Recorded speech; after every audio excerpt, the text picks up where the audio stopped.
Hello everyone, welcome to Microbiotics Bio Talk. Hope you're all fine.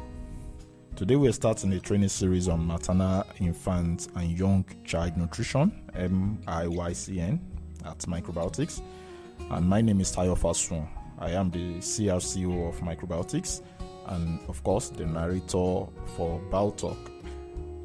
As part of the participants in the training of trainers on MIYCN that was carried out a few weeks ago, and also as the consulting science communicator that was invited to the training, I have been kind of commissioned to train others as well on the issue of nutrition concerning mothers, babies, and of course young children.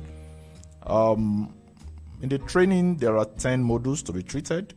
And the general objective of the entire training is actually to provide health workers with knowledge and skills required on how to improve the nutritional status of mothers, infants, and young children, which include children and women in exceptional difficult circumstances. For now, we'll be starting with Module 1, which is the introductory aspect of the course. The module focuses on the importance of the MIYCN course, and the objectives of this particular module include the following. It is expected that at the end of the training, participants should be able to demonstrate the appropriate use of counseling skills. They should be able to explain the importance of maternal, adolescents, and infant nutrition practices. Participants should also be able to describe the recommended feeding practice throughout the first 2 years of life and describe how to effectively breastfeed and resolve common breastfeeding difficulties. Also, participants should be able to describe appropriate complementary feeding during 6 to 24 months of the child, and also to counsel caregivers. And they should also be able to describe practices for feeding a sick and convalescent child. Participants should also be able to provide basic information on infant feeding in the context of HIV infection, and also to provide various actions to protect, promote, and support breastfeeding. Further objectives include the ability of the participants to identify early signs of malnutrition through growth monitoring, and the participants should also be able to counsel pregnant women and mothers on appropriate nutrition practices during pregnancy and breastfeeding. Also, they should be able to identify good sanitation and hygiene practices. This is actually very, very important. So, what is the importance of this particular training course? This training course is actually an update of the 2012 Integrated Infant and Young Child Feeding Counseling. And the course has been developed to provide basic training on infant and young child nutrition for those who care for mothers and young children. And the course incorporates new guidelines as well on maternal, infant, and young child nutrition. So the course also provides health workers with basic counseling skills that are needed to help mothers and caregivers provide more effectively for the growth and nutrition of the young child. So other importance include being able to identify optimal infant and young child feeding, which is fundamental to the survival and health, nutrition and growth and development of a child. The Federal Ministry of Health of Nigeria recognizes the need to promote early initiation of breastfeeding, excluding breastfeeding for the first 6 months of life, and sustain breastfeeding together with adequate complementary feeding until 2 years of age and beyond. And more importantly, to reduce infants and young child morbidity and mortality. Other importance include the ability to realize that many children are not fed in the recommended ways and that mothers should initiate breastfeeding satisfactorily, and to also start complementary food and as at when due, and to not stop breastfeeding within few weeks of delivery. So in addition to this, many children who do not receive adequate complementary food, which results in malnutrition, will be easily identified and given the appropriate treatment.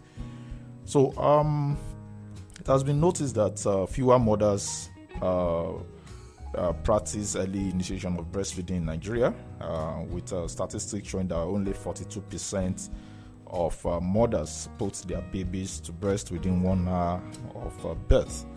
And this is actually very, very important to note, because that particular percentage need to be increased. And also, very few mothers exclusively breastfeed their children in Nigeria. Only 29% do this. 29% of mothers in Nigeria, according to NDHS 2018. And if you look at what we have here, more than 1/3 of children younger than 5 years old are malnourished in Nigeria. And it has been noticed that malnourished children contributes to more than half of the 10.6 million deaths each year among young children in developing countries. So it's a disturbing trend in developing countries, to note that we have 10.6 million deaths each year among young children, and about a certain percentage of this is due to malnutrition.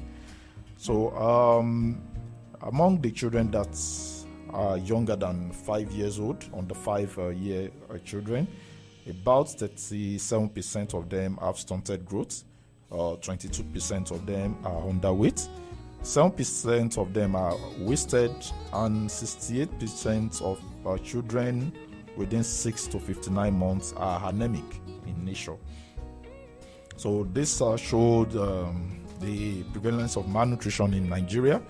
If you look at the image that we have here, we have a boy 4 years old that has a normal growth, and of course beside him we have a boy B, which is a 4-year-old with stunted growth, and a boy that is also experiencing wastedness. That's Nigerian boy. If you look at the stature compared to that of a normal child, you realize that the size of the boy is really wasted. The body weight is actually very much reduced. And then we have the underweight 4-year-old.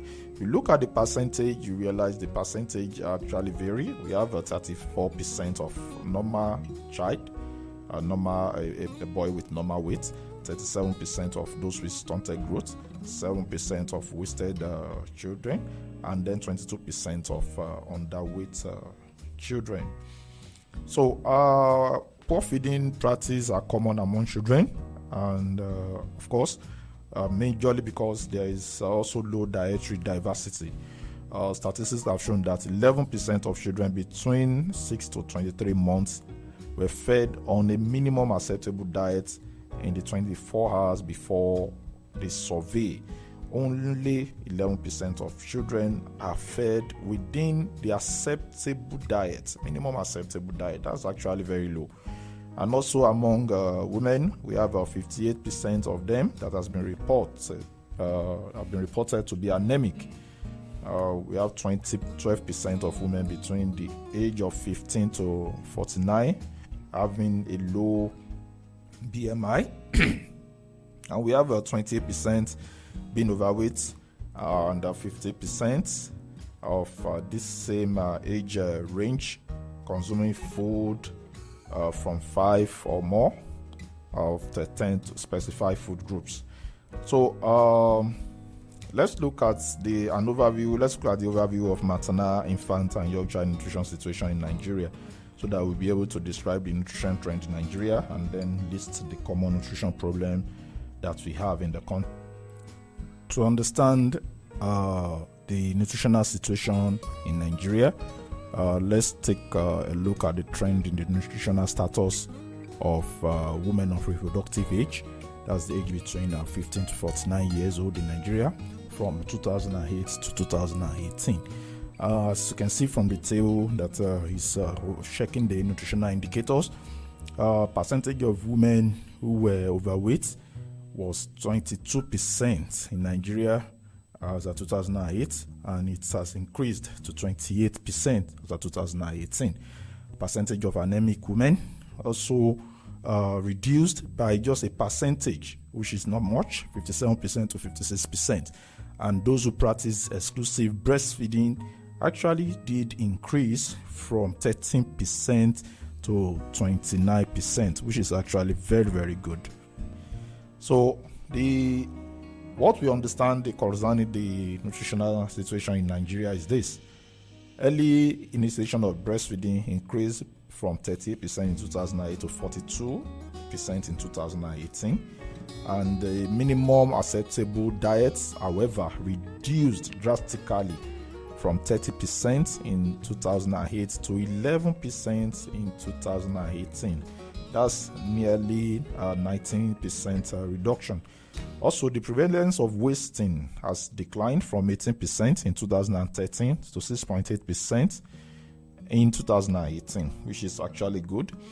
However, the prevalence of stunting has remained high from 40.6% in 2008 to 36.8% in 2013 and to 36.8% in 2018. That's actually a very stable percentage, which is actually very bad.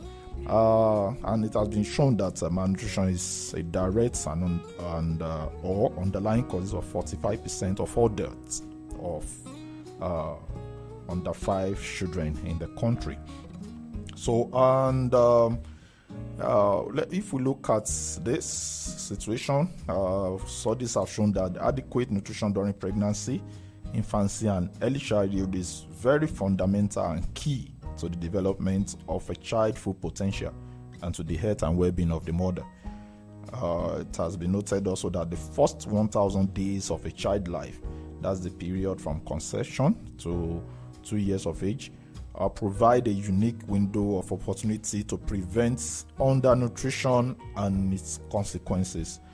So, infant and young child nutrition practices directly affect the health, development, and nutritional status of children less than 2 years of age, and ultimately impact child survival. And this is according to WHO and UNICEF. So finally, we realize that improving infant and young child nutrition practices in children from 0 months old to 23 months of age is very critical to improve nutrition and health and development of a child. Also, the right nutrition and care during the first 1,000 days influences not only whether the child will survive, but also his or her ability to grow and learn and reach his or her full potential. And finally, the children and or mother in exceptional difficult circumstances require special attention to meet their nutritional requirements. So we are going to stop here. This is the end of module 1, which is actually to provide the introductory parts for the entire training. By the time we start, the next time we are online, we will be talking on module 2, which is the counseling parts of this. We were going to look at how to counsel mothers and find a way to also transmit some counseling directly from the studio here down to the mothers. So thank you for staying tuned. We are going to be seeing next time. Make sure that you stay healthy and you stay okay.